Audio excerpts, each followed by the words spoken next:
Now, hub and spoke. I'm just going to cover this briefly. Um, the basis behind hub and spoke generally is you want to reduce the variation in your logistics by having a central hub manage multiple locations. This is similar to the risk pooling thing that we covered last week, where if you have 4 or 5 or multiple locations, and they have independent demands, you can set up a strategy where you could actually have a more efficient logistics to supply those locations while also reducing the amount of inventory you have to keep at a central location. Do you understand how that works? Not really. Okay. I'm going to refer you to the risk pooling recording that I did last week, but in general, the law of variance of demand basically states that the aggregated demand across multiple locations, the standard deviation is less than the standard deviation of each of those locations taken separately, provided that each of the demands are independent. So basically what that means in general English is that if you, with this example, let's say you have 5 locations and they each have various demands. Various standard deviation basically is variation of demand. If you take the average of those variances, the average of the variances would be very indicative of all of those demands, because it takes into account that assuming that the demands are independent, that one place may have a high demand one month and another one may have a low demand the next month. So over time, they'll even themselves out. So obviously, the more independent demand locations you have within your risk pool, the more this applies. So in the example that I had last week, if you had, I'm going to go off the top of my head, if you had 5 locations and the standard deviation and the amount of inventory that you had to keep for each site to meet 99.8% of the demand was 60, you can aggregate those 5 sites into one central location where you only have to maintain, I think it was only like 200 for all of the sites. So you reduce the amount of inventory that you have to keep for all of your sites. So a hub and spoke system allows you to do that. It allows you to better service your 5 locations while also being able to hold less inventory, because you will make the assumption that some sites will be higher, some sites will be lower. So over time, the demand variation across all of your sites will be less. Does that make sense? I actually put the risk pooling video in one of my announcements. So if you get a chance, it's only about 10 or 15 minutes long. Just click on it, watch it. And it should be fairly simple to understand, I hope. But if not, please send me an email, and I can write up something, or I can go over it again. The book generally skirted risk pooling, even in chapter 2. It didn't really go into a lot of detail. It kind of did, but it skipped a lot of the statistical analysis that I think is important in risk pooling. My presentation has a lot of that, so that'll help you understand it. So people like to use it, like, for instance, airports use it. So if you have a central hub and you fly to little spokes, it's obviously cheaper than flying to each of the spokes separately, but it also allows you to control your logistics, your ability to support those spokes. Now, there are some disadvantages to hub and spoke, obviously. The main one is if your hub gets so big, the hub's ability to meet the demand placed upon it decreases over time and becomes vulnerable. Within the case of airports, you've got these old hubs, where the airports weren't designed for the traffic they're getting now. So the airports are getting bigger and bigger. Like Los Angeles is horrible. I hate flying through Los Angeles, but it was a hub, and it was designed. Let's say if it was designed for 1,000,000 people per year. Now, obviously, these are false. Los Angeles takes in a lot more people, but let's say that a hub takes in 5,000 people, or is designed to store 1,000 items, and all of a sudden you have to store 2,000 items. You've just significantly increased that hub's ability to accommodate that demand. So you have to either redesign the hub, make it bigger, whatever. It also makes you vulnerable to smaller, more nimble suppliers. In this example, let's say a low-cost provider decides to service Minneapolis and Milwaukee with a local hub in, I'm just going to throw in Madison. Well, you're competing out of Denver, and you've sunk a lot of time and cost into your hub in Denver. The company that's in Madison is much closer to those markets. They'll be able to react to local demand and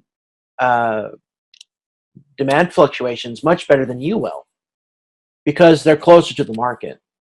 And since they're not as big, the bigger you get, the more you have to, the less able you are to adapt. Okay. So hub and spoke is great on a cost savings spend, and as far as also reducing inventory, it can be very good if it's done right. But it also provides vulnerabilities. And I mentioned one of the students, Toyota uses a hub and spoke system, but not for its logistics on the front end, as far as getting products to people, although they do to a small extent. They use it for their suppliers.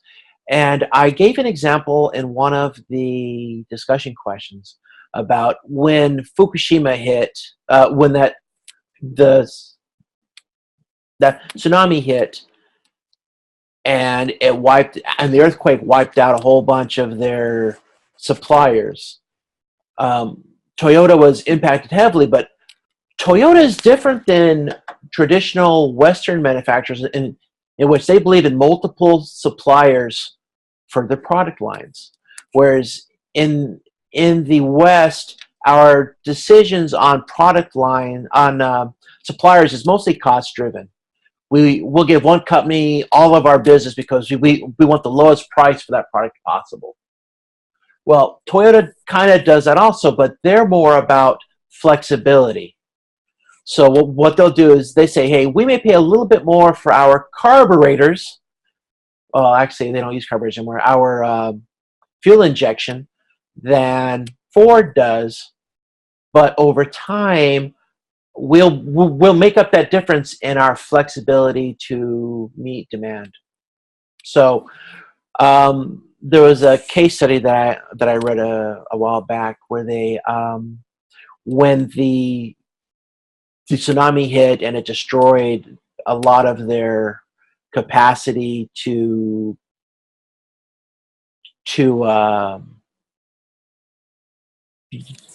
use certain parts, many of their suppliers got hit, obviously, because a lot of their suppliers are in Japan.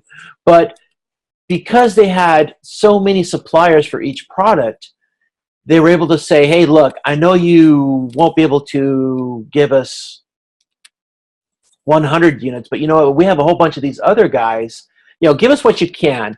If you can give us 50 units, more than likely we can go to some of our other suppliers who may not have been hit as badly, or who may have a lot of slack in their supply chain, who may be able to make up the slack. So what they do is say, hey, look, yeah, our demand is so much, since we use the law of aggregation of demand, but in the opposite direction, the ability of one person to provide us a product can be mitigated by having multiple people providing more. Does that make sense? Okay. So, and as a result, Toyota was able to get back online pretty quickly. Whereas I think the case study talked about, I think it was Nissan didn't use that strategy as much. And it took them a lot longer to get back online because they had like half the suppliers.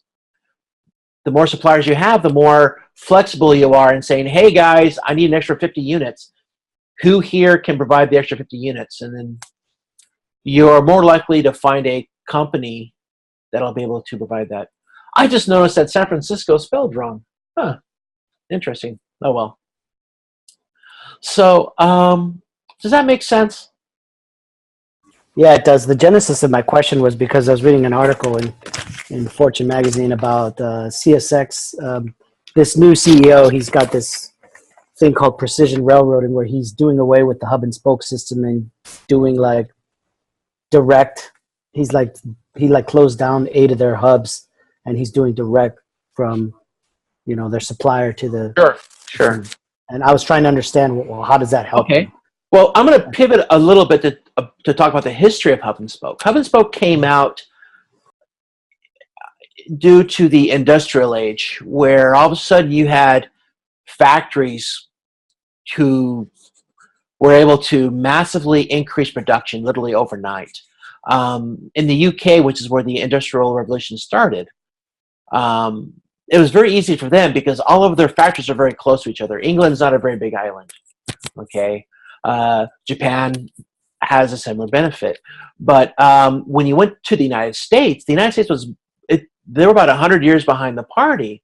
It's not because America was dumber or less capable. It's because we were more spread out. So what the railroad allowed us to do was if you had to get stuff from St. Louis to the East Coast, it shrunk the perceived distance between those locations, where beforehand it may take 6 months to get product to the place. Now it only took a week. So hub and spoke came about because the trains, the railroads who really started the Industrial Revolution for us, the railroads' impact on on the American Industrial Revolution was tremendous. As a matter of fact, railroads, some argue, was necessary for it. They would build, because they didn't want to build lines to each city directly. They had to use hubs to reduce the cost, obviously. So I would build from, say, St. Louis to Denver, and then I would build spokes from there. Well, over time, as your demographics change, let's say St. Louis is no longer the big city. Well, it actually isn't. Let's say that it's no longer profitable to use St. Louis as a hub. Well, you still have the tracks there and everything else. So you can now, you would now shift your hub to somewhere else. Well, over time, the railroad system has become more of a network than a hub and spoke system. And with the efficiencies nowadays in logistics, the ability to track costs and to track assets, as well as infrastructure improvements in the railroad industry, you now have more of a network rather than a hub and spoke. So for a company to go, yeah, we're going to get rid of the hub and spoke system, yeah, it makes sense. What this does is, one of the benefits of a hub and spoke is you could place a lot of your costs into your hub, and your spokes just have to worry about receiving and general logistics. Well, CSX says, hey, look, it's no longer profitable for us to have hubs in cities. Like, for instance, St. Louis at one time had a huge station. Union Station in St. Louis was one of the largest outside of Grand Central Station in the country. Now it's a footnote now. It's not very big now. But that's because St. Louis was no longer the hub that it was at one time. So CSX is saying, hey, look, the benefit for us is greater in having smaller stations all over the place. The overall costs may increase because we're not putting all the costs in one location, but our flexibility will provide us more profitability. Does that make sense? Okay. So yeah, that makes perfect sense. As long as you're able to absorb the additional costs and having multiple locations set up through efficiencies and logistics, or like for instance, you may have to add more support functions within each of your smaller locations, but because you have advanced logistics, what they call nowadays 4PL, fourth party logistics, where now you have people expand operations into your logistics, and I think CSX is one of those. They're actually very good at it. They actually integrate a person's operations into their railroad system, so you can see as a person somewhere making widgets, if I got to get my stuff to Milwaukee or something, CSX makes it very easy for you to allocate their resources to get your product somewhere. So they say, hey, we're going to spend more money on each location, but we're going to make more money in the long run through the increased flexibility to our customers. Does that make sense? Wonderful.